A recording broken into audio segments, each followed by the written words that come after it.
Nice to meet you. Oh, yeah. Want me to check? Let's see what's going on. So what have you been working on? All of this? Do you know if the Republicans responded to Cummings' report that he just issued? Yesterday, his report they issued yesterday. And have the Republicans responded to it? Well, I think that they've already, I think Cummings is responding to their report. Yeah, and the Republicans haven't issued anything. Well, now, several of the items, and I was looking this morning at the Cummings report. Needs to represent the NRA, which I don't get It's just false, things that the CEO against Larry Flint. So Larry Flint wants to fire the lawyer. The lawyer wants to quit that.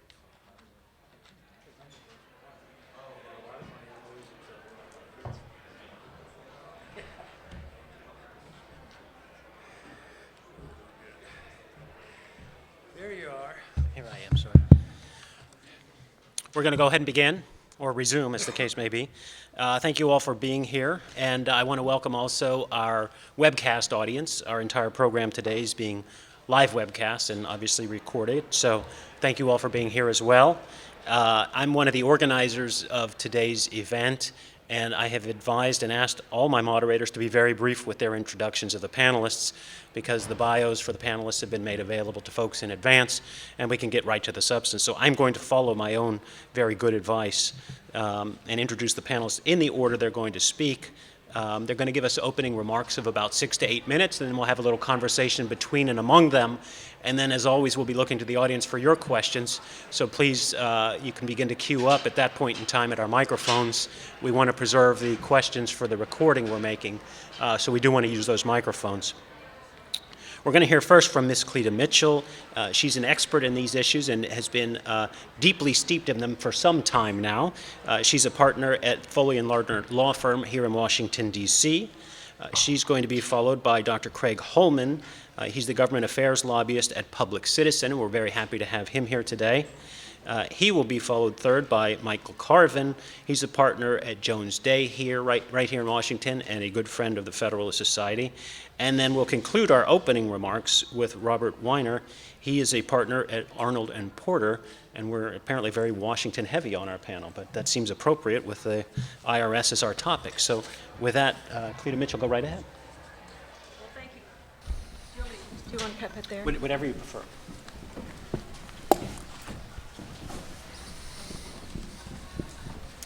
Well, thank you, Dean, and thanks to the Federal Society, and thanks to all of you for coming. I want to talk in 6 minutes about something about which I could speak for hours, about the IRS scandal, the targeting scandal, and the proposed regulations for Section 501c4 exempt organizations, because it all ties together. And people ask me in a nutshell, what is the IRS scandal really all about?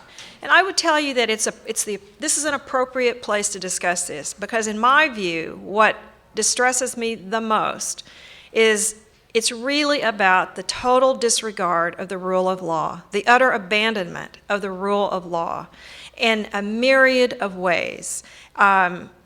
For decades, the IRS had a process for reviewing and processing and approving or denying applications for Section 501c4 exempt status. It was a process that took 3 to 4 weeks. It was a process in which there's a form that is duly promulgated that is published on the IRS website. There are instructions. There are instructions to the public on how to complete the form. There are provisions in the IRS manual, multitude of instructions as to how applications are to be received, reviewed, processed, and letters of determination issued, or follow-up letters issued for additional information. And that process, which has been in place for decades, was completely blown up, destroyed, eradicated, eliminated.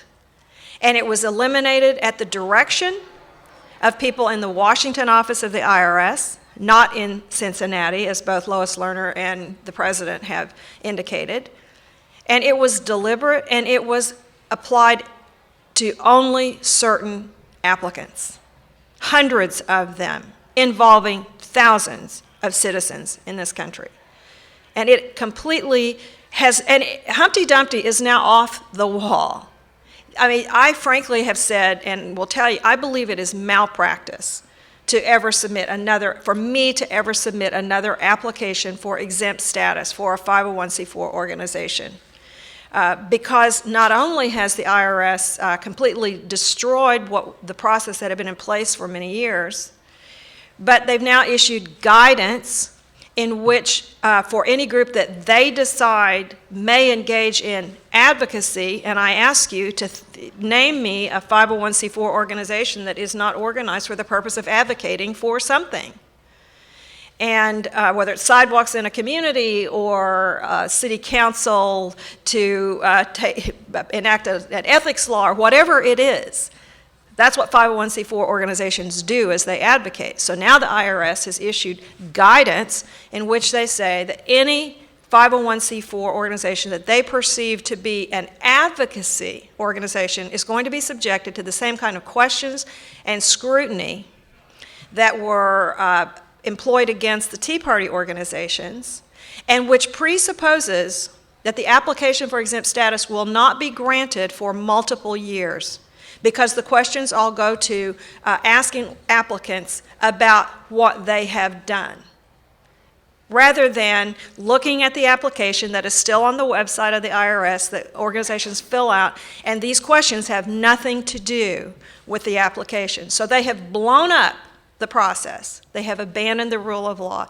And they did the same thing in the proposed regulations for 501c4 organizations that were issued the day after Thanksgiving. Those regulations, we now know, they began to be developed in 2012 at the instigation of the Department of Treasury. A person in the office of the Secretary of Treasury sent an email to Lardner in June of 2012 saying, shouldn't we be looking at some regulations essentially off plan, meaning that these were not published as part of, on the list of regulatory actions that the IRS was contemplating. They were added to the list, the plan, on the Tuesday before Thanksgiving, published in the Federal Register 3 days later. And what we've seen is, from just a procedural perspective, the regulations, the proposed regulations, one of the things I've learned is that the IRS has historically taken and takes the position in writing in the proposed regulations that the Administrative Procedures Act does not apply to the IRS. Who knew? The IRS essentially takes the position that all of the laws that Congress has passed to try to maintain some control over the regulatory state, whether it's the Paperwork Reduction Act, the Regulatory Flexibility Act, the rules and regulations that govern a requirement that agencies take into consideration whether any proposed regulation would impact a large number of small entities and therefore subject the regulations to greater scrutiny by OMB. The IRS takes the position, apparently this is not the first time, but regularly, that none of those rules and laws apply to IRS rulemaking. And so what I see a year later, next week is the one-year anniversary of the issuance of the TIGTA report that confirmed that indeed the IRS had targeted certain groups for scrutiny based on their names and their mission statements, their purposes. That what we have with the IRS is an entity, an organization, an agency that has completely, in my view, abandoned the rule of law as it is to apply to federal agencies, takes a position that laws Congress has passed for agencies to ensure that the taxpayers and the citizens are protected against overreaching government agencies and regulators, that those laws don't apply to the IRS. And they have abandoned the rule of law as it relates to applying to the applicants for exempt status. So I think that all of those things say to me, there's a very serious problem within the IRS, quite regardless of the political issues that concern me greatly, where you have civil service employees doing the bidding of elected politicians, which I think is very troublesome. But in any event, it's the abandonment of the rule of law. To me, that is the underlying story of the IRS scandal, and it is indeed quite scandalous. Thank you.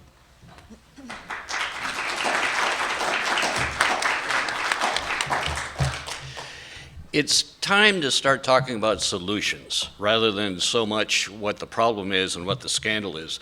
The scandal's been going on for a year now, and it's been subject to intense investigation, but yet Congress doesn't seem to be wanting to solve the problem or go anywhere with it.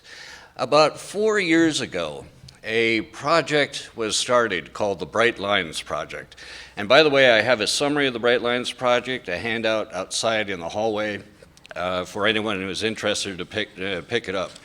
What the Bright Lines Project was about was it started with a number of nonprofit groups and tax specialists like Greg Colvin and Beth Kingsley and some others trying to come up with a way of reducing the IRS discretion in determining political activity and political intervention by nonprofit groups. Nonprofit groups of all stripes, including Public Citizen, has always been besieged by the ambiguity of what the tax code really means. And you leave it up to the facts and circumstances test to determine if we're doing permissible political activity or if we've crossed the boundary. And quite frankly, that doesn't answer any questions for us. It leaves it entirely up to the IRS to determine whether or not we are operating within a 501c4 tax status. And none of us like that, quite frankly. I mean, it leaves a great deal of ambiguity, a great deal of uncertainty. And when you have a litigation team like I have in Public Citizen that is really overly cautious, it even gets annoying when I'm told that I can't make comments about certain lawmakers within a certain window of the election. So what we've done is we've done a 4-year-long project trying to identify what the problems are with the tax code and offer some clear, bright-line definitions that can be written into either statutory text or regulations that removes as much as possible the discretion of the IRS and makes it very clear to nonprofit groups what we can and cannot do. And this is what we call the Bright Lines Project. Just to give a quick summary of some of the recommendations, since I'm supposed to keep this down to 8 minutes. The Bright Lines Project offers really 2 different standards in determining what is permissible political activity for nonprofit groups. First of all, we provide a definition that applies to all 501cs, not just 501c4s. The first is the objective to make the laws very clear. We want to replace the facts and circumstances standard as much as possible. So political intervention is defined by 3 criteria. 1, obviously express advocacy. 2, what we call candidate advocacy. And in brief terms, that means identifying a clearly identified candidate and reflecting a view on that candidate. And 3, offering any kind of resources for a campaign, for a candidate campaign. If any of those 3 criteria are crossed, you could determine that that's political intervention as long as none of the safe harbors apply. We've developed 4 safe harbors, and these are safe harbors that are for communications that are not done through paid mass media. The first is communications to influence official action of a lawmaker.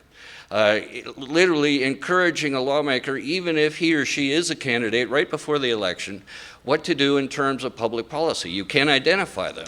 You can try to influence their actions. This is what nonprofits really, a lot of nonprofits do. And, so this has to be considered a safe harbor, a type of activity that us nonprofits are allowed to do. The second is comparing candidates, either through a voter's guide or organizing public debates. The third is self-defense, what we call self-defense, and that's if the organization or our mission comes under attack by a lawmaker or a candidate, then we should have a right to respond. And the fourth is personal oral remarks at a public meeting. If the head of an organization makes it clear that, this is just my own personal ideas, my own personal feelings, that should not count against political intervention. Those are the basic elements of the Bright Lines Project. And I have been meeting with just about everyone at the House Ways and Means Committee, along with the Senate Finance Committee, trying to get this type of legislation moving. And it's been so frustrating because, especially on the House side, there's just a preoccupation with attacking Lois Lerner, with attacking the IRS, and not the will to move ahead with solutions yet. I really want to encourage Congress, as well as the regulatory agencies like the IRS and Treasury, to start moving ahead with solutions. We are getting some traction with the IRS and the Treasury Department. They have now announced a proposed rulemaking that we are participating in, and I sense that they are quite open to useful suggestions. So this may be the opportunity to finally come up with solutions. Again, I have to close here, but I do want to repeat that we need to solve the problem. We've done enough of bashing of Lois Lerner, enough bashing of the IRS. Let's come up with some clear, bright line definitions that nonprofits can work with. So that's what I'd like to see happen at this point.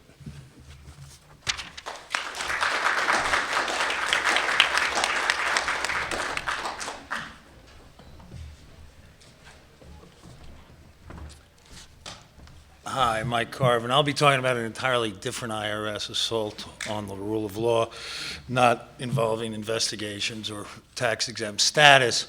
This is an IRS rule to implement the Affordable Care Act, Obamacare. And while, as I say, it's a very straightforward kind of administrative procedure case, the stakes are the same as what Cleta initially outlined. Are we a nation governed by the rule of law, or are we a nation governed by the lawless policy preferences of federal bureaucrats and federal judges? And I don't think I'm overstating the case here, because this is an extraordinarily straightforward statutory language interpretation. All you need to know is basically three things. One is the Affordable Care Act said that states under Section 1311 of the Act will establish exchanges, the health exchanges that we've read so much about lately. If they decide not to establish their own health exchanges, then 1321 of the Act says that HHS will establish the exchange. So you have clearly two kinds of exchanges were contemplated. One, the preferred option was for the states to establish the exchange, but if they decided not to, then the HHS would establish the exchange under Section 1321. So then you turn to the subsidy provision of the Act. These are the subsidies that everybody gets on the exchanges, relatively low-income Americans, that you've also heard about a lot lately. And what does that subsidy provision says? It says these subsidies will be made available for insurance purchases made on an exchange established by the state under Section 1311. Exchange established by the state under Section 1311. The IRS looks at that plain language and says, no, what that means is an exchange established by the state or by HHS under Section 1321. In other words, it interpreted it to mean precisely the opposite of what it said. The Congress had chosen to make subsidies available only on state-established exchanges in the clearest possible legislative language, and the IRS said, no, you can get subsidies for people buying insurance on the exchanges regardless of whether or not the state establishes the exchange. So the predictable result of this was states said, you mean we get the subsidies regardless of whether or not we establish the exchange? Well, we don't really want to establish the exchange. So quite predictably, 36 states said, no, thank you, we're not going to establish the exchanges. So now we brought a lawsuit, one in D.C. called Halbig, one it's currently pending in the Fourth Circuit called King, challenging the IRS rule. And the basic arguments for this administrative revision of the statute's plain language really make no sense at all. But the first argument they make is, Well, remember that provision I talked about where, under 1321 where it says HHS can establish the exchange, can establish an exchange, to be precise, within the state if the state doesn't establish the exchange? That was Congress's way of saying the HHS established exchange under 1321 is the state established exchange under 1311. It doesn't say anything remotely like that. When Congress in the act wanted to deem an exchange to be a state exchange, they knew how to do it. For example, territories have exchanges, and they say these exchanges will be treated like state exchanges, but there's no parallel provision at all in the provision in 1321 allowing HHS to establish the exchanges. So failing any kind of language argument, the opponents of our lawsuit have said, well, wouldn't it be absurd to limit, we know Congress wanted these subsidies, we know that, and so it would be contrary to the purposes of the act if we didn't have subsidies in every state.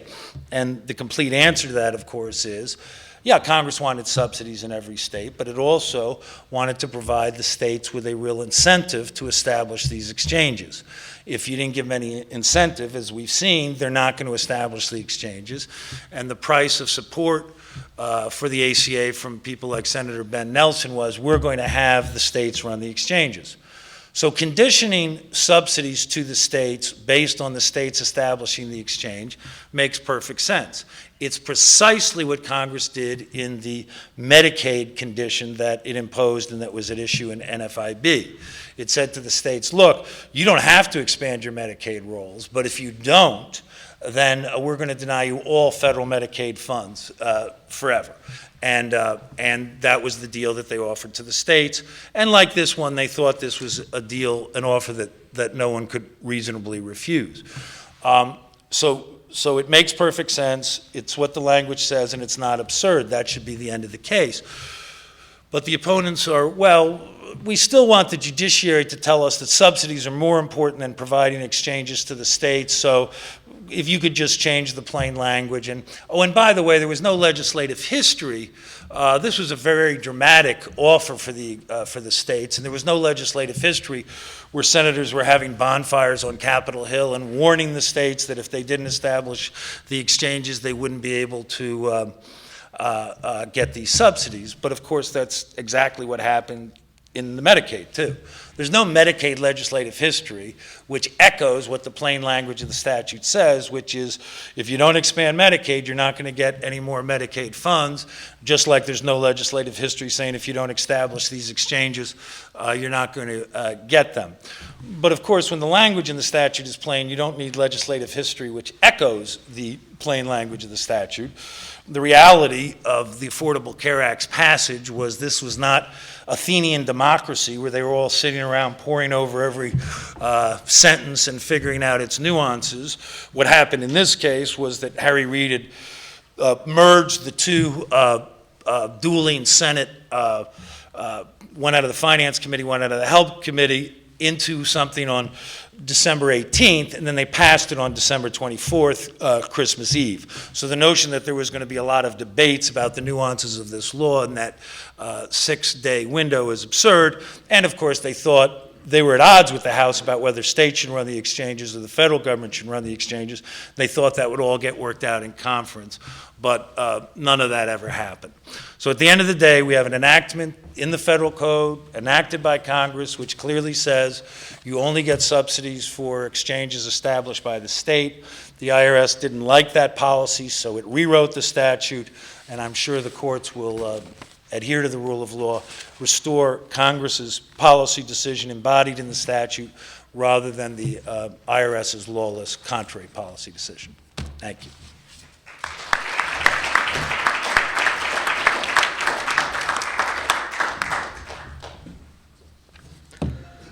Hi, I'm Rob Weiner, and I agree that this case is about the rule of law.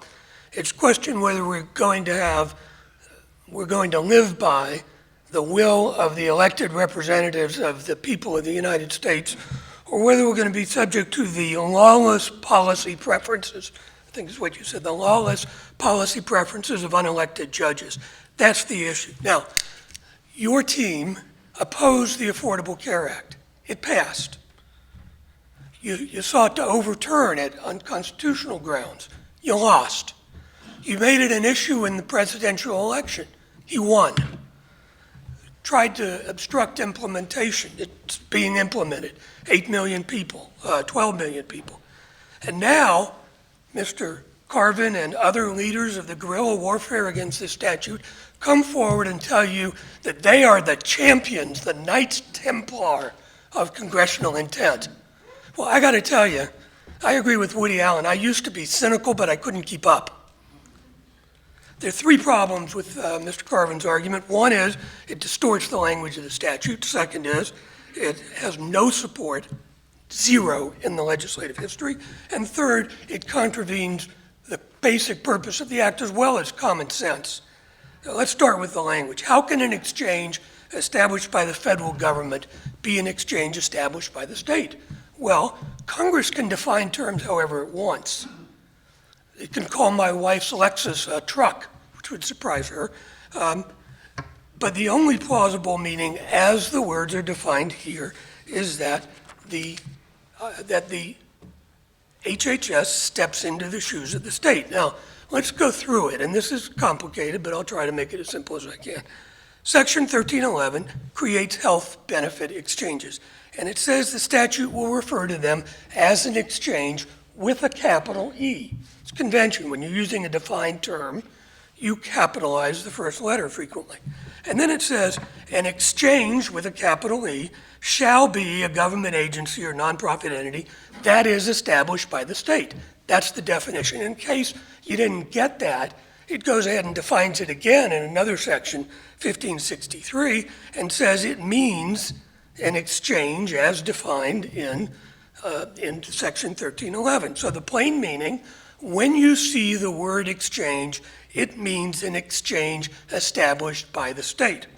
Now let's turn to 1321, the one that says that the Secretary of HHS shall step in if the states don't do it. It says the Secretary shall establish and operate such exchange with a capital E within the state and take other actions necessary to implement. So how can this be? A capital E exchange is an exchange established by the state. But the Secretary can't establish an exchange established by the state. That's an impossibility, and I admit, I've told people before to do impossible acts, but I've never seen it codified in a statute. So so it can't mean that. What does it mean? There's only one way to read when it says such exchange, and it means the exchange established by the state, only defined once, not defined separately when it says the Secretary shall step in. One definition repeated over and over again in the statute. The only way it can make sense is for the HHS to step in to act on behalf of the state. That happens all the time in the law. There's nothing unusual about it, and that's what happened here. Now, the consequences of not reading it that way drive a stake through the heart of the statute, which is what the advocates here have said is what it does, and that's what Congress intended to do, of course, drive a stake through the heart of the statute. The statute defines qualified individual, the only person that can buy policy on the exchange, as someone who resides in the state that established the exchange. So on the same rationale, using the same reasoning, there are no qualified individuals. So now we have exchanges that Congress has set up, and they can't sell any. They have nobody to sell to. And a qualified policy is one that is sold on an exchange, so they have nothing to sell. It's absurd. It makes the entire statute absurd. And then when you talk about the subsidy provision, it says in the first part of the section that people who have a certain level of income shall get a subsidy. And in the next section, it says how it's calculated. And that's where it uses the established by the state language, which means that in section A of the subsidy provision, it says you get one. And in section B, it says but the amount that you get is zero. That's not what a plain meaning of the statute. So why did Congress do this? Mr. Carvin says it's because they, and why did they do it in a statute that was called the Affordable Care Act that says its purpose is to extend affordable care to all Americans? And the answer is because they wanted to threaten states into setting up exchanges, and just like they did in Medicaid. Well, let's look at the Medicaid provision. Medicaid condition has the headline, condition for participation in Medicaid. There's no such headline here. And then it says, as a condition of the state plan under Medicaid. Congress knew how to specify conditions when it wanted to, and in fact, it was constitutionally required to do that under the Pennhurst Doctrine that the Supreme Court has enacted. So here, did Congress communicate a threat? Well, you can look in the statute. It never says there's a condition. It never communicates a threat. Senator Hatch gets up on the floor of the Senate and says there is coercion here. States are coerced into participating in the exchanges, but he never says anything about the subsidies. He talks about the lack of regulatory authority that the states would give up if they didn't run their own exchange. And the states sued the federal government, as you know, on the constitutionality of the statute. And one of their claims was the exchanges were coercive. And they mentioned nothing about this. Nothing. A threat that is not communicated is not a threat. A threat that is not received is not a threat. It makes the entire construct of the argument fall apart. Everybody knows what Congress intended here. It was not to have state-run exchanges. It was to have insurance for all Americans. This runs contrary to that. I suggest that we ought to honor the intent of Congress and not continue this guerrilla warfare against the statute.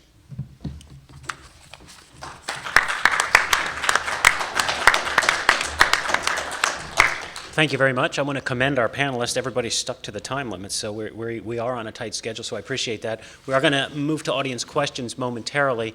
If you have a question, you can make way to one of the microphones, if you would. But I also want to encourage some early discussion here. So, Cleta, you went first. I want to know if you have some points of response to Mr. Holman, if you two want to engage on some of the you didn't so much disagree, but I'm interested in your thoughts on the Bright Lines proposal. And Well, you know, I think that I have a lot of thoughts about the Bright Lines proposal. I think that it's well-intentioned, but I think it's well-intentioned by people who fundamentally believe that the government ought to regulate every word that comes out of anybody's mouth related to candidates' issues, policies, et cetera. I don't happen to believe that. And so I see a lot of things in the Bright Lines project that are certainly preferable to what the IRS proposed in those hideous regulations that they sprung on the public at the day after Thanksgiving, thinking that we would all be in our post-turkey stupors and not notice. We noticed. Over 150,000 comments were generated, 99.9% of them in opposition to the proposed regulations. But what I wish the Bright Lines, there is a Bright Line standard. There is one. The Supreme Court articulated it in 1976, which unfortunately, many of the campaign finance reform jihadists would like to just erase. They want to erase this Bright Line. The Bright Line is the one that the Supreme Court in Buckley articulated, in which the court said the people, under First Amendment jurisprudence, the people have a right to know in advance which political speech is going to be subject to regulation and which is not. And the only way to do that is for the government to draw a bright line and say, if you step across this line, using words expressly advocating election or defeat of a candidate, by their express terms, using such words as support, oppose, elect, defeat, vote for, vote against. Now that's the Supreme Court's bright line. And I like that bright line. That's real easy to understand. I'm a lawyer who has to read scripts. I have to read video copy, I have to read mail copy, I have to try to figure out, read the tea leaves as to what is going to be subject to FEC scrutiny and reporting and regulation and what isn't. And I don't think that James Madison had that in mind. And so I think that what I would like to see is the real bright line, which gets the government bureaucrats, whether they're at the IRS or the FEC or any other of the alphabet soups, out of the business of telling my clients and the American people, you can say this, you can't say that, you must do this, you mustn't do that. That is not what the First Amendment allows. And so I agree with your bright lines theory. It's just that you're not proposing the real bright line. That's what many of us in our comments, I saw a moment ago, former FEC Commissioner Don McGahn, who wrote a really brilliant set of comments that really articulated very specifically why these proposed regulations violated multiple ways the First Amendment scrutiny. Hans von Spakovsky's written a great deal about this. The real bright line should be the one that the Supreme Court articulated in 1976, which the campaign finance reform community has spent the last 40 years trying to eliminate. And that, I think, is what has gotten us to this mess with the IRS, thinking that they have any authority to tell the American people what they can and can't say about candidates and issues. I think that is deplorable. Mr. Holman, I want to give you a chance to respond, but I want to ask you, the Bright Lines Project, does it seems to govern activities of entities that have already been established as 501c3s or 501c4s. Does it have anything to say about the approval process and what the IRS does or doesn't do during that process? In the sense that it offers a clear definition of the activity that is subject to scrutiny by the IRS in determining approval. The entire scandal was all about the IRS trying to determine the political nature of various nonprofit groups, and presumably at first started looking at labels like Tea Party, but we found out later also looked at Occupy. That whole scrutiny process was all about the definition of what is political intervention, and the IRS just handled it so poorly. Largely because they have no clear definitions. It literally becomes a subjective standard, and when that happens, you're going to end up falling into this trap of partisan accusations and even partisan politics. So it would affect the scrutiny in that sense. I want to respond to Cleta's point, with all due respect. I mean, nonprofit groups are not political committees. The Buckley decision was evaluating what is a campaign ad for political committees. Nonprofit groups are social welfare organizations. They're not designed to be, focusing on political activity as a primary purpose. In fact, according to the tax code for 501c4s, their exclusive purpose is supposed to be social welfare activities and no political activity whatsoever. Now, the Bright Lines Project doesn't go that far. The law doesn't say that. The Bright Lines Project doesn't go that far. The Bright Lines Project wants to allow civic engagement for nonprofit groups, reasonable amounts of civic engagement, reasonable types of civic engagement, including comparing candidates and sponsoring candidate debates. The one thing I do agree with Cleta on, the original NPRM that came out of the IRS was breathtaking in its scope. I mean, it literally wrapped up all educational activities. If any of us ever mentioned candidates, would have been precluded as permissible activity for a social welfare organization. We would have had to delete the names of lawmakers off our web pages within 60 days of an election under the original NPRM. Fortunately, the IRS and Treasury has recognized that this went overboard, and they are rewriting the NPRM. They're going to hold hearings in midsummer, by the way, on the original NPRM, but they're going to come out with a new one following that. Hopefully, that gets closer to allowing nonprofit groups to have civic engagement as the Bright Lines Project is advocating. I want to point out, even with the huge wave of comments that came in with the original NPRM, and as of Sunday it was 169,000, literally 67% of them actually want the IRS and Treasury to move ahead with rulemaking, come up with something different. I mean, most people do not like the original NPRM. They want something different, but they want to get away from the IRS discretion when it comes to evaluating political intervention. And hopefully that's what we're going to see happen with the hearings. I do want to get to questions. Did you have something quick? Yes, I do, because they are counting. So, for instance, in comments that I prepared, I would say the IRS should adopt the Buckley standard, as I just articulated, and they would count that as being in favor of some, in favor of some regulation. I mean, I don't consider that any of the comments that my clients submitted could be construed to be supportive of the IRS doing something. But I want to mention one other thing. The Buckley court also said something else that I think is really important here, in which the court talked about the fact that it is difficult to cleanly separate discussions of issues and discussions of candidates. Because after all, that is how the issues become implemented. That is how the policies get enacted or repealed. And so that's why the court said that we needed to have this bright line.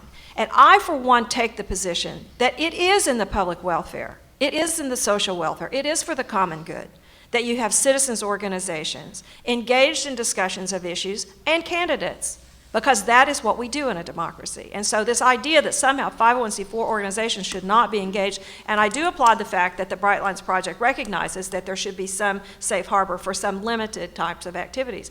I would argue that it's really important to not only tolerate it, but to encourage that kind of involvement by citizens through 501c4s. Just one more quick Very, comment. very quickly. One more quick comment. The Buckley decision offered what's called the magic word standards for political committees, and that was widely recognized as not actually reaching most of campaign advertising. And so Congress changed the definition in BICRA to include electioneering communications, and the Supreme Court, both in the McConnell decision and even in the Citizens United decision, upheld that standard of expanding the definition of campaign ads to include electioneering communications. So the courts and Congress are not going just by the magic word standard. All right, David, did you have a question for this side of the panel or this side of the panel? Well, before we go there, then let me give Mike Carvin a chance to respond and Mr. Weiner a chance as well to engage. So. Yeah, I mean, Robert's discussion indicates what happens when lawyers try and read the English language. And he says, we know that Congress was intending to convey a very simple thought. You'd have subsidies on HHS exchanges or state exchanges. So I guess the first question I'd ask is, well, then why didn't they say that? Are they not familiar with the English language?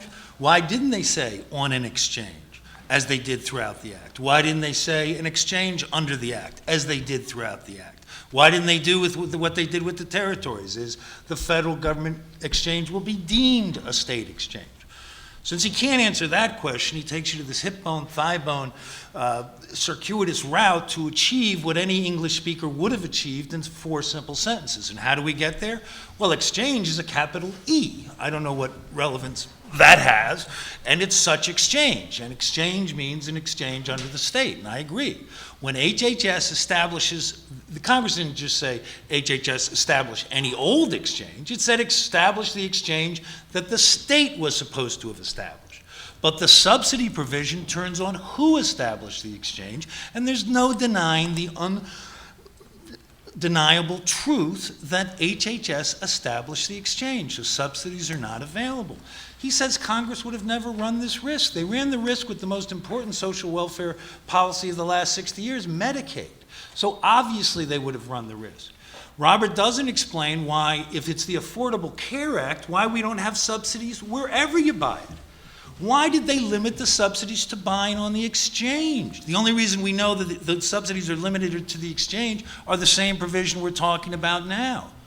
Why didn't they just say wherever you buy it? The reason was they wanted to induce people to go on the exchange. How do I know that? I don't know. There was no legislative history, but I can reason from A to B that they must have had a reason for this very explicit limitation, and the obvious one for limiting it to exchanges was getting people to go on the exchanges, and the obvious one for saying state exchanges was so that states would set up the exchanges. I don't need legislative history that echoes the plain language. There was, again, no such legislative history with Medicaid, even though the revolution in America was exponentially larger if some state had refused the Medicaid condition. And I'll ask Robert, if some state had refused the Medicaid condition, could he stroll into court and say, Medicaid's really, really important. Congress really, really likes Medicaid subsidies, so you've got to ignore the express plain language. That wouldn't have gotten them anywhere, just like it should not get them anywhere here. Mr. Weiner. Sure.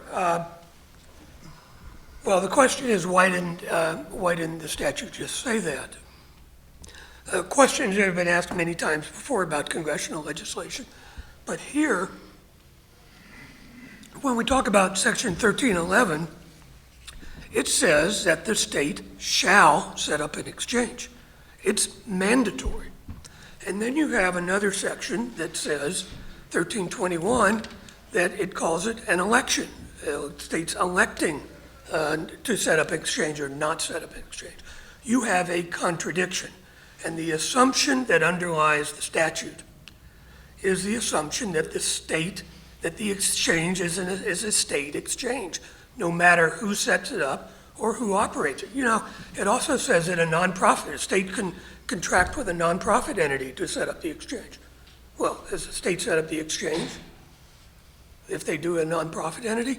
And by the way, if Mr. Carvin is right, the state doesn't establish an exchange, federal government does. It's irrevocable. The exchange is established. State can never decide that it's going to change its mind because the federal government established the exchange. It doesn't make any sense. When Congress wanted to impose a condition, as it did in Medicaid, it imposed a condition. It called it a condition. And by the way, when they did that, it was when Medicaid was enacted.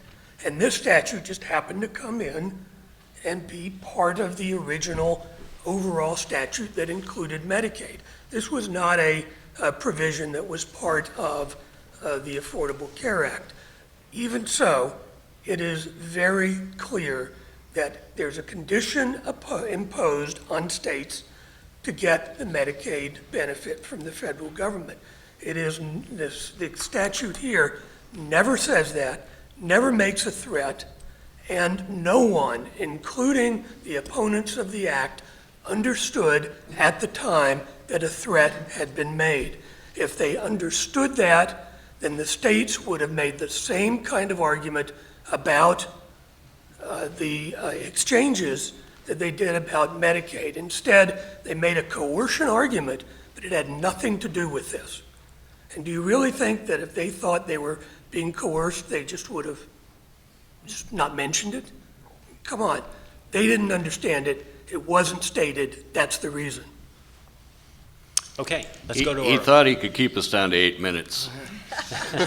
let's go to our audience for questions. We still got 30 minutes for questions, so please. Hi, David Bernstein from George Mason Law School. So, it gives me a headache when I try to follow 1311. I've tried, and it's very hard for even a law professor to follow all the ins and outs of this. And it turns out to me that I think, in some sense, it's hopelessly ambiguous as to what they were meaning to do. So then you just have to look at the language, which certainly doesn't clearly create the possibility for federally subsidized exchanges. So then we get to, I think, one of Mr. Weiner's points, which he didn't emphasize just now, but before he did, which is that, well, ultimately there's this ambiguity in statutory language, if it is such. We should look to the purpose of the law, the fact that the law has been passed, the public has spoken, and this is just guerrilla warfare by disgruntled opponents. So let me give you an alternative history of this. Congress decided, the Democratic majority in Congress decided they were going to pass this law come hell or high water. It turns out that at the last minute, much to their surprise, they were about to lose their 60-vote supermajority in the Senate, and they had to pass something really quickly. And it was 2,700 pages. There was obviously in a 4 or 6 day period, whatever it was, no time for the lawyers to look at the language closely, no time to iron out various ambiguities, various contradictions, various problems that would inevitably arise. And therefore, the Democratic leadership in the House and Senate made a bet. And their bet was this: the law is unpopular now, but once it goes into effect, it will be popular, and we will retain control of the House, and any problems that come up later, like, hey, we forgot to put in money for federal exchanges, for subsidies, we'll just resolve, because we'll have the majority, no big deal. And they lost that bet. And having lost that bet, they engaged in the guerrilla warfare, which is, instead of saying, okay, we lost that bet, if we want to fix things in this law, we better go hand in hand to the Republicans and say, yeah, we know we need to compromise because you control one house. They instead have acted in a consistently lawless way, of which this is just one example. We'll just invent money for the exchanges. We'll delay provisions we don't like. We'll refuse to enforce provisions we don't like, and so forth and so on. And if you look at this in that context, it turns out that it's the other side that is ignoring that is ignoring the law and engage and whatnot, and therefore, to the extent to the extent they lost the bet I described, the court should not only not give a benefit of the doubt to say, well, this is a law passed with public support, therefore we should just implement it. They should say, we want some clear language, because otherwise we know you're just making stuff up whenever you want to. It sounds like a question for Mr. Weiner to get the first shot at. I thought I was past the stage where I answered questions from law professors. Well, it's a nice, what was it, Scott Turow, is that your name? It's nice, but it's fiction. There was no bet. There's no evidence of a bet. And if Congress rushed this through, it's not a reason that the courts should take it on themselves to override what the clear intent of the statute was. The intent here is stated in the name of the statute, affordable care. All over the statute, that's the intent, the purpose of the statute was not to have state-run exchanges. The purpose of the statute was to have affordable insurance for all Americans. And the theory that is being offered here elevates the subsidiary operational concept here to preeminence over all others. And it just is not, I mean, come on, it's not what Congress had in mind. You can invent all the fictional theories you want, but the statute states on its face what it was trying to do. What courts do is not psychoanalyze Congress and ask what did they have in their mind. This sausage making for the ACA illustrates why that's a fool's errand. Like there was really 535 people sitting around and coming to a common view on what they intended, as opposed to slapping together anything they could to get it out of the Senate and then go to a conference with the House. No, and that's why Justice Scalia so rightly insisted you don't ask what did Congress intend in the abstract, because then you come up with idiotic arguments like they wanted care to be affordable. Therefore, we need to extend it to illegal aliens. Therefore, we need to get rid of the pre-existing condition ban because that makes it less affordable. If you start allowing judges to take titles and rewriting their own statutes, then they're not interpreting the law anymore. So you don't ask, what did my friends in Congress intend? You ask, what did Congress enact? And that is not ambiguous, that is not complicated, because you just open the statute up and say subsidies are available on exchanges established by the state under 1311. Every English-speaking person knows that doesn't mean exchange established by HHS under 1321, end of discussion. And Justice Scalia also said two other things that are relevant. He said you look at the entire statute and the context, which includes the purpose. And he also said Congress doesn't hide elephants in mouse holes. And that's what we're talking about here, hiding an elephant in a mouse hole. Well, I asked you about that before, and so I'll ask you again. Apparently, they held the requirement that you buy insurance on the exchange in a mouse hole, too. Because there's no other requirement in the Act that limits the subsidies to exchanges. So obviously, since they wanted care to be affordable, we should extend subsidies to people who don't buy it on any exchange, right? Because otherwise we're just engaging in this literalistic interpretation of one phrase without looking at Congress's broader purpose, which is to have subsidies for everybody.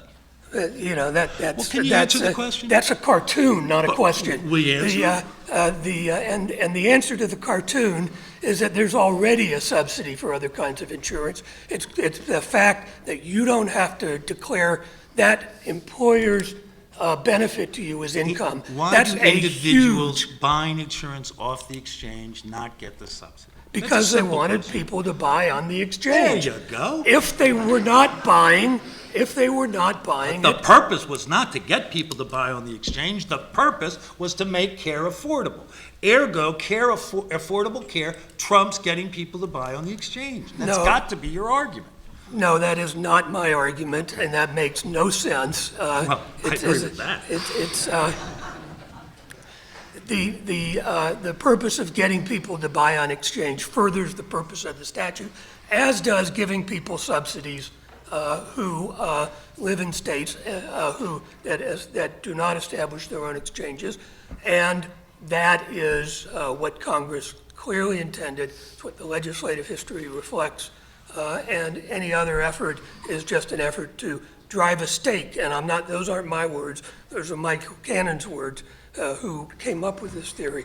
Drive a stake through the heart of the statute. That's what Congress intended? I don't think so. Let's take another question. Okay, this is a different topic. It's primarily for this side of the panel, although I'd like to hear from everyone. Currently, the IRS regulations require disclosure of contributors with certain exceptions to C3 organizations. And the annual returns, informational returns for C4 organizations also request that information, but the IRS has traditionally has allowed the Schedule B to that form to be filed in an anonymous or coded form. Recently, the IRS has started demanding the disclosure of the name and address of contributors to C4 organizations, and some of the states have joined the march in that direction. So I have a three-part question. First of all, do you think that there's a constitutional basis, or is it consistent with the Constitution to require disclosure of individual names and addresses of contributors to C4s or even C3 organizations? If so, what is the compelling governmental interest? And for you, those of you that represent C4 organizations, what would be the effect on your clients or constituents? Well, I've actually been doing some research on that very issue because I'm very troubled. Now that we know that the IRS is the enforcement arm of the Democratic Party, I'm a little concerned about turning over names of donors to my very conservative clients. I am the consigliere to the vast right-wing conspiracy, just in case you didn't know what I do for a living. But, and so I've been looking at that very thing. I mean, I think there is an argument. I mean, what is the compelling governmental interest in disclosing donor names, donors of $5,000 or more, to the government? These are not public schedules, so there's not a governmental interest in disclosure, as we would see in the campaign finance arena, where people would say, well, I have a right to know who's giving money to this candidate, et cetera. So you don't have that interest, because these are confidential schedules, or at least they're supposed to be, unless the IRS decides to release the confidential information to our political opponents. I can make a bit of an argument about a 501c3, a government interest in knowing the donors to a 501c3, except that in that contributions to a C3 are deductible to the donor. So you may have some interest in being able to cross-check, except that, remember, Congress in 2006 changed the law to now require that a charitable organization must provide to the donor a receipt showing the amount of the deductible, the deductible amount for the donor's tax return. So I could argue, well, they don't really have that interest any longer, because there's a more narrowly tailored way to attain the same result. The only other potential government argument might be that charities and charitable organizations and exempt organizations are not supposed to be operated in a way that confers a private benefit.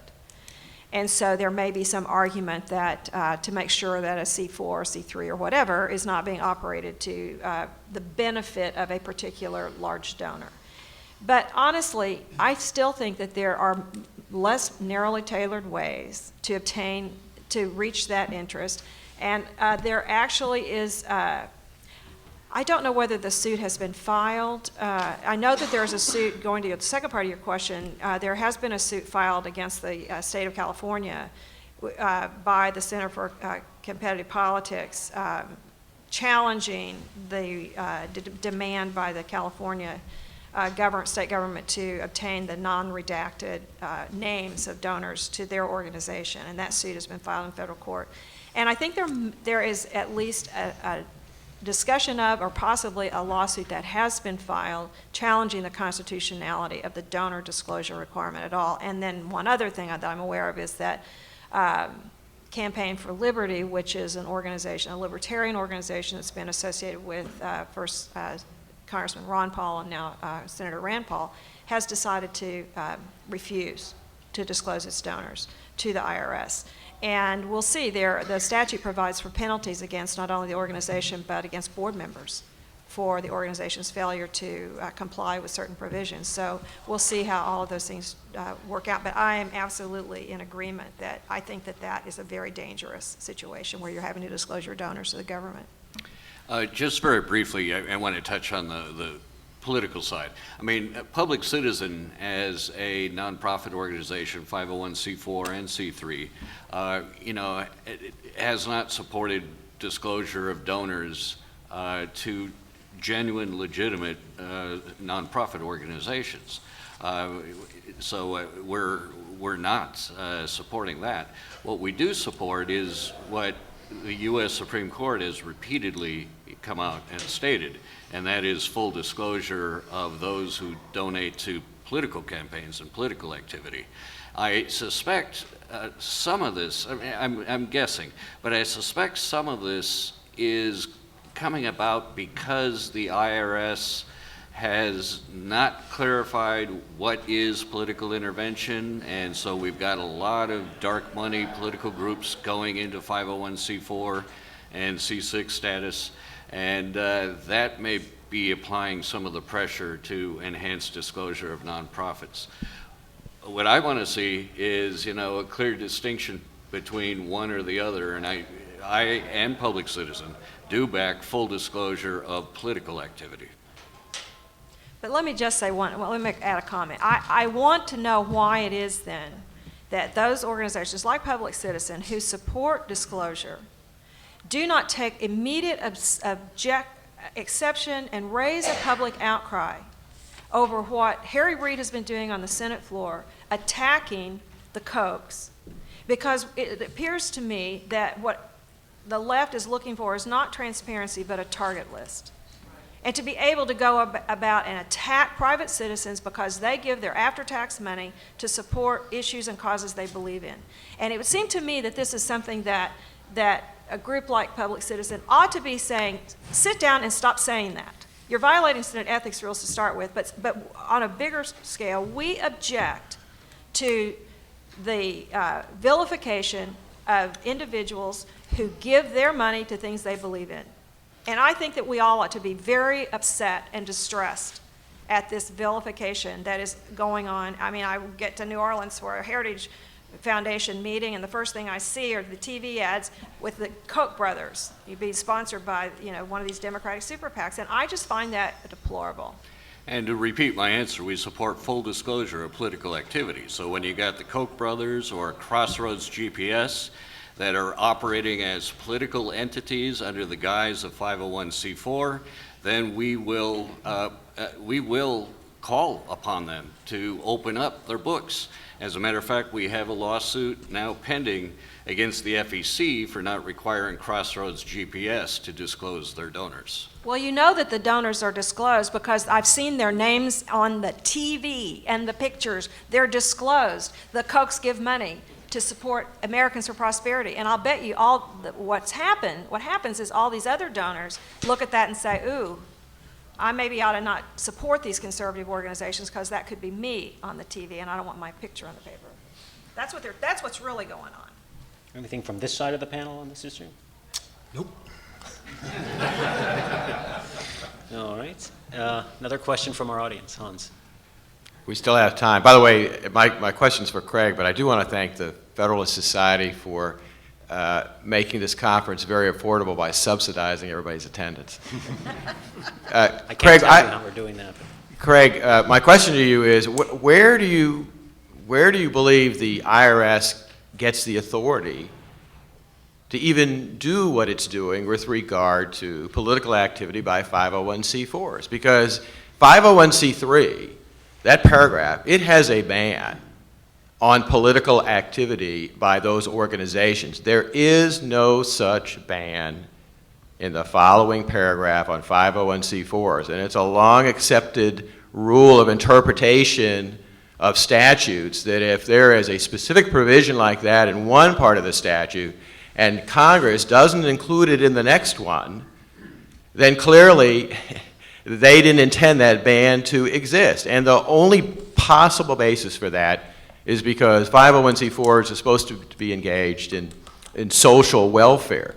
But there isn't anyone, I mean, can you possibly make the argument that when the government controls so many aspects of everything, I don't care if you're a 501c4, it doesn't matter what issue you're interested in, guns, abortion, campaign disclosure, you have to engage in political activity to push the welfare of that particular issue, because otherwise you will never get anything done. But where does the authority come for the IRS to be doing this?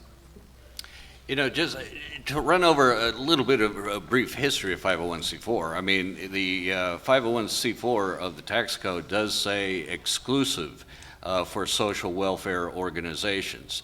And that is supposed to be their exclusive purpose. It does not open up the opportunity for political activity by 501c4s. The courts began to break down a little bit, break down that exclusive definition in a case that came out of New York University, which was a nonprofit organization, when one of their benefactors died and left to them a pasta company. And so NYU appealed to both the IRS and the courts and said, you know, this is just a de minimis exception. It's not exclusive, but de minimis. And the courts allowed de minimis.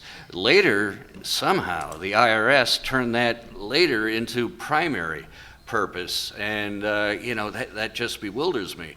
As a result, we backed Van Hollen in a lawsuit challenging any political activity by 501c4s beyond that exclusive standard or the de minimis standard. And we have since withdrawn that lawsuit temporarily, awaiting to see what the IRS and Treasury does with the NPRM. Anyone else? We still got about 10 minutes for questions, so please queue up at the microphones if you have a question. Let me ask a question of Mike Carvin. You might have covered this in your opening, I'm not sure, but you mentioned two cases you're involved with or that are heading forward. One, the Halbig case in D.C. Circuit, the other, the King case in the Fourth Circuit. Can you tell us where those are procedurally, what the next step is? Yeah, we in D.C. we argued it late March. The panel was Judge Randolph, Judge Griffith, and we argued the Halbig D.C. Circuit case in late March. The panel on the D.C. Circuit was Judge Edwards, Judge Randolph, and Judge Griffith. Judge Edwards and I had a candid exchange of viewpoints on our motives, not unlike some of the comments we've heard today. I think that both Judge Randolph and Judge Griffith were open to the fact that the statute says what it says, and it's not the province of the judiciary to revise what the law says because they don't like it or they don't think it's consistent with their conception of what Congress might have done had they thought about it more clearly. So, and then in the King case, we're arguing that in the Fourth Circuit on May 14th, next Wednesday. I don't know the panel yet. Okay. And just one thing, I'd point out that both of those, Mr. Carvin represents the appellant, because the two district judges ruled against him, one appointed by President Clinton and the other appointed by President Reagan. Right here in the front, Buddy Man. I'm interested in the comments of I should introduce myself first. Francis Menton, the Manhattan Contrarian. I'm interested in the comments of the panel which, on the subject that Cleta Mitchell raised in an answer a minute or two ago, which is the aspect of the, not just the IRS, but the whole government bureaucracy as a very much an element of the partisan Democratic Party and of the enterprise of the government to grow the government further and to grow government power further in all respects. You certainly see that when the vote in D.C. is counted and the Democratic Party gets 90+% of the vote in D.C. and 97. and close in the surrounding suburbs. And then there are others who make calculations of the political contributions by the lawyers in the Justice Department or the IRS or various other government bureaucracies, and they're well upwards of 90% toward the Democratic Party. And I'm just interested in the comments of the panel on that. Reactions. Who wants to go first? I'll go first. I mean, this has been a year-long investigation that's been going on in Congress, and they have yet to produce, any substantive evidence of partisanship or White House intervention in the Internal Revenue Service scandal. As a matter of fact, just yesterday, Cummings on the Oversight Committee released transcripts of all 39 IRS agents who were interviewed by the committee in the course of their investigation, and found none of them saying there was White House intervention.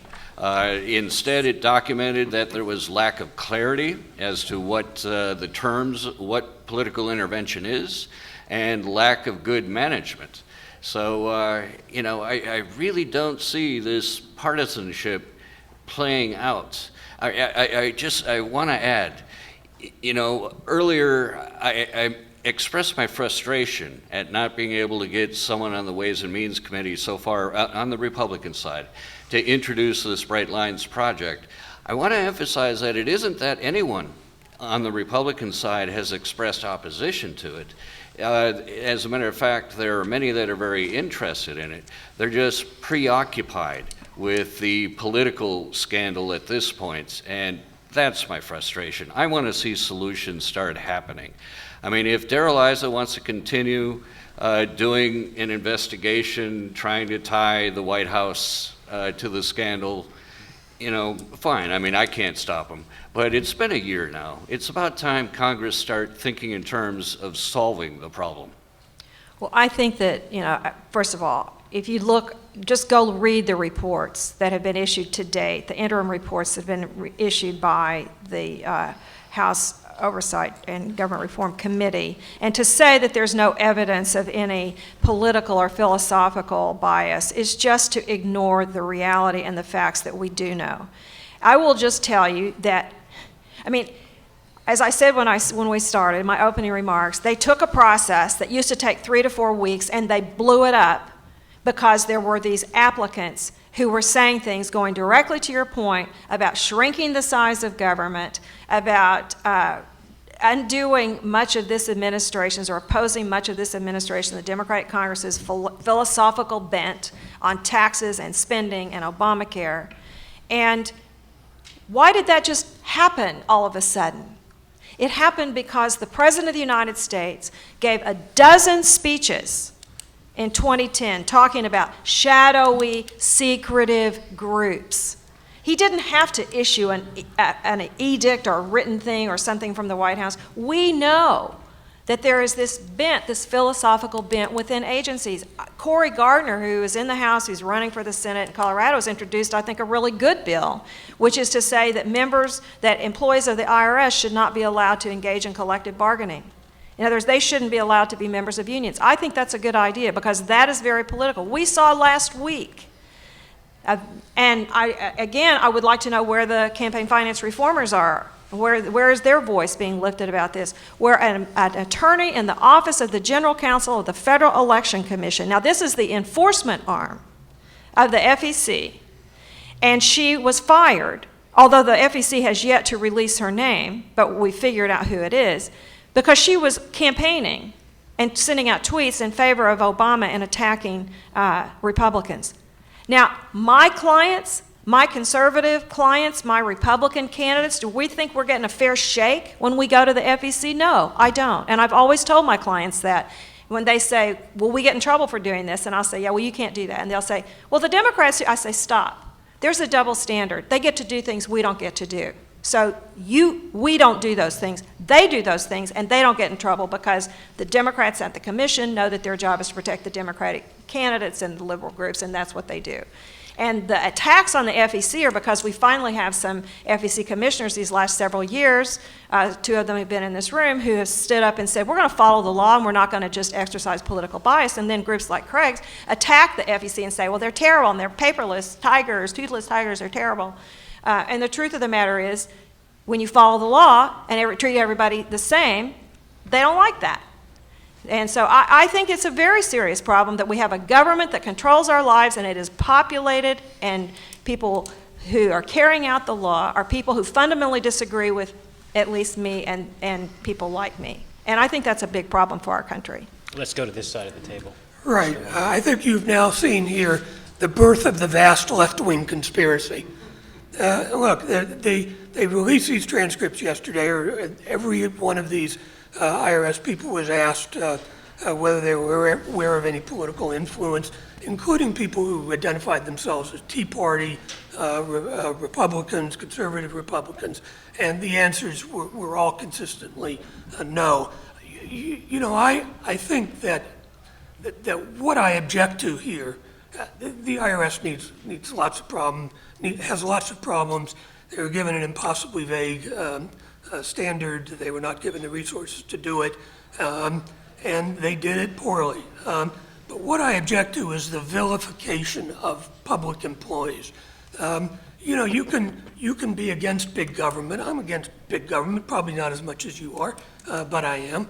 You can be against big government and not be against government employees. I was with the Justice Department, and I've worked with people, career employees, who were Republicans and Democrats, and I found to a person that they were people dedicated to applying the law, and when there was a mandate or objective of the political leadership, that's what they did.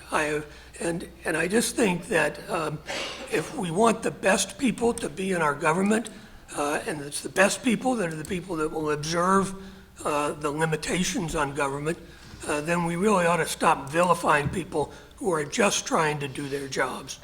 Question in the back. Yes. No, I'm sorry, the gentleman in the back, I think, has been waiting. I just kind of want to tag on Cleta, John Mashburn, American Civil Rights Union.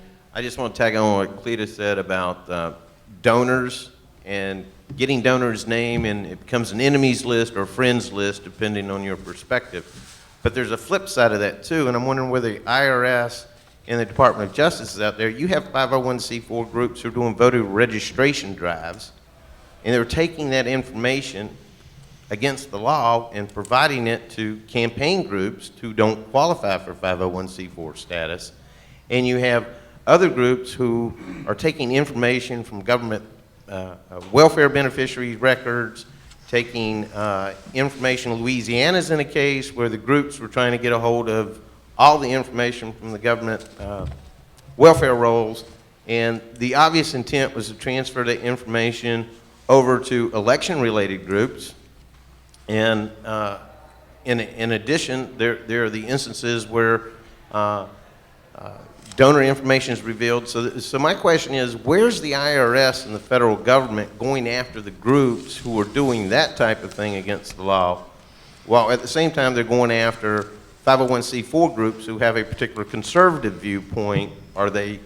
Is actively going after, and do they have a basis in the law to go after these other groups who are violating the law?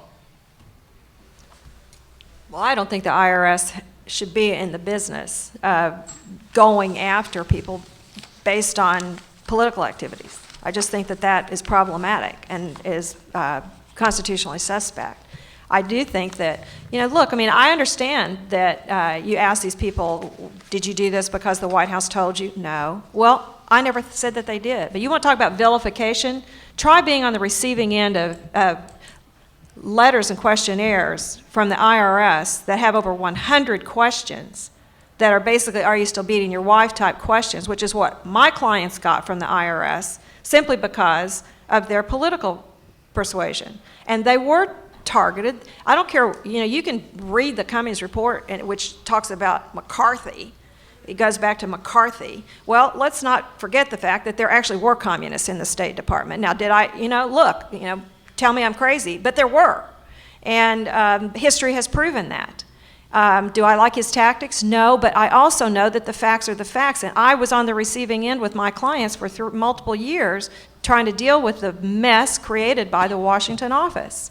And anyone who reads some of the emails, and if you go to the reports that have been issued over the last several months, and you read the emails, you read the letters, you read the documents, do I wish that the full committee would release a full report? Yes. I'm ready to see all of it, and I've told them that it's time to just get it all out there. The Cummings group, the Democrats did not release the full transcripts. They released just parts of it. But I just have very real concerns that a government big enough to take care of all of us is big enough to destroy any one of us anytime it chooses. It's why I'm a conservative, and I am deeply disturbed by this abdication of the rule of law that is being, I think, now embraced as something that's laudable. And I can't imagine what the outcry would be. I cannot imagine what the outcry would be if it were a Republican administration having done this to liberal groups. First of all, they wouldn't do it because they don't have the guts to do it, even if somebody told them to. The thing that people forget about Watergate is that the IRS commissioner refused to do what Nixon asked him to do. That's the difference. Just very quickly, what you described is a violation both of the tax code and FECA, the Federal Election Campaign Act. If an organization is providing in-kind contributions and it's not being reported and disclosed as such to a campaign organization, either the FEC or the IRS can and should step in and enforce the law here. Well, I guess that's my point. The philosophical bent of the bureaucrats in this town is they don't go after those groups. They go after our groups. We're going to have to let that be the final word. Please join me in thanking the panel. Lunch is one door down. As always, fun. Thank you very much, everybody. Thanks.